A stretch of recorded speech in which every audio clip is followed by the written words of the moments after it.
Bonjour à tous et à toutes, on se retrouve pour une nouvelle vidéo sur la chaîne Texana. Aujourd'hui, on va voir si ça vaut la peine d'upgrade son processeur et sa carte mère en passant à quelque chose de plus récent. Ce contenu est sponsorisé par Intel et MSI, un grand merci à eux. À la base, ils m'avaient demandé de montrer ce que ça apportait de passer d'un Core i5 11600K à un 12600K afin d'illustrer leur kit Evo disponible sur Top Achat. Mais je me suis dit, pourquoi pas aller plus loin en fait? C'est pour cela qu'on va regarder pas seulement à ce que donne le 12600K par rapport au 11600K, mais aussi le comparer à ses homologues de différentes générations, les 13600K, les 1600K et 9600K. Plus de 5 ans de Core i5 chez Intel passé au crible, ça devrait donc être très intéressant selon moi. Parlons aussi justement de ce fameux kit Evo qui est la star de cette vidéo. Il existe en deux versions, en 12600K ou 12700K. Souvenez-vous, le 12600K en particulier était ma recommandation numéro 1 niveau CPU avant la sortie du 13600K. Il a 6 cœurs hyper threadés, mais également vu que la génération 12 a changé au niveau architecture par rapport à la génération 11, le 12600K embarque 4 cœurs haute efficacité énergétique qui permettent de booster les performances multicœurs, mais qui servent aussi à faire tourner les tâches d'arrière-plan. Les 6 autres cœurs sont des cœurs haute performance capables de plus haute fréquence et ils sont donc idéaux pour les jeux et les tâches monocœurs. La carte mère est la Z690A DDR4 de MSI, une excellente carte mère compatible également avec la génération 13 de Intel via un upgrade de BIOS. Elle utilise de la DDR4 jusqu'à 5200 MHz en OC, ça permet d'économiser sur votre config, mais il existe aussi une version DDR5 évidemment. Vous avez également un slot PCI Express 5.0x16 pour les futures cartes graphiques. On a aussi un étage d'alimentation 14+1+1 dual rail, ce qui rend possible même les overclocking les plus extrêmes sur votre processeur afin d'en tirer encore plus. Le reste du kit Evo inclut un kit DDR4 Corsair LPX à 3200 MHz, un NHU12S de chez Noctua pour du bon refroidissement bien silencieux.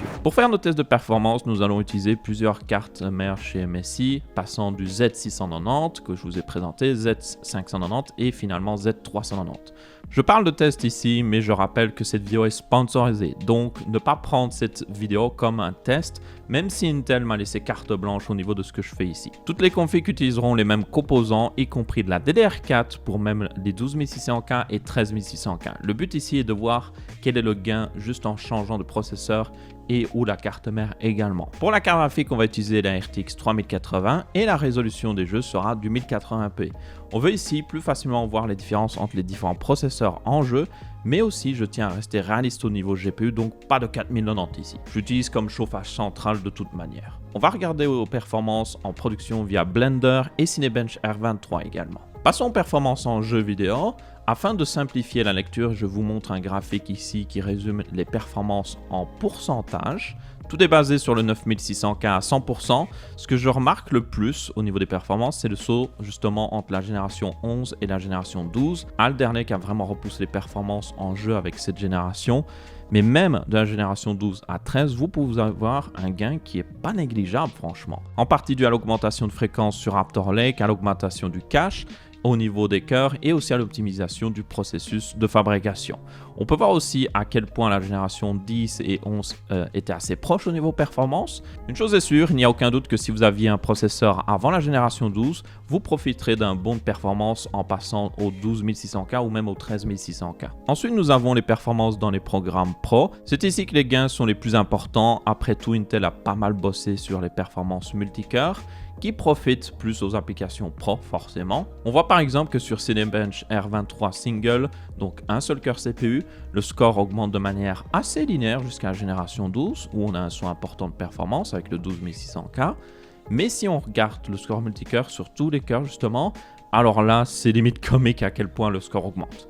Déjà à partir de la génération 10, le multithreading a été ajouté au Core i5 10600K, ce qui booste les performances une première fois. Puis avec la génération 12, on a évidemment l'ajout des 4 cœurs haute efficacité énergétique du 12600K qui provoque un autre saut de performance. Sur la génération 13, on passe d'ailleurs à 8 cœurs de haute efficacité énergétique en plus des 6 cœurs haute performance, ce qui provoque un autre saut de performance encore une fois. Maintenant, si on passe aux résultats sur le test de performance Blender que j'ai remis en pourcentage ici pour faciliter la lecture, on voit que les gains que nous avons eu sous Cinebench se confirment ici également.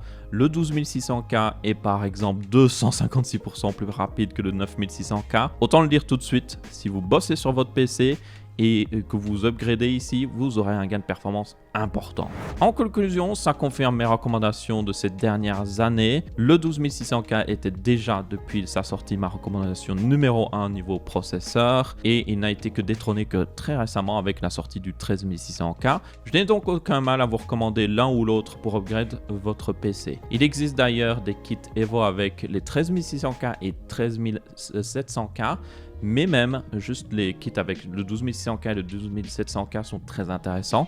Vous pourrez même mettre un 13700K ou 13900K dans le futur si vous avez besoin de plus de performance avec une simple upgrade de BIOS, ce qui est plutôt cool. J'espère que vous avez trouvé cette vidéo intéressante. Si c'est le cas, n'hésitez pas à l'indiquer via un petit pouce bleu. Encore merci à Intel et MSI d'avoir sponsorisé cette vidéo. On se retrouvera pour la prochaine et je vous dis bonne fête à tous, joyeux Noël et bonne année si vous regardez après, peut-être. Ciao.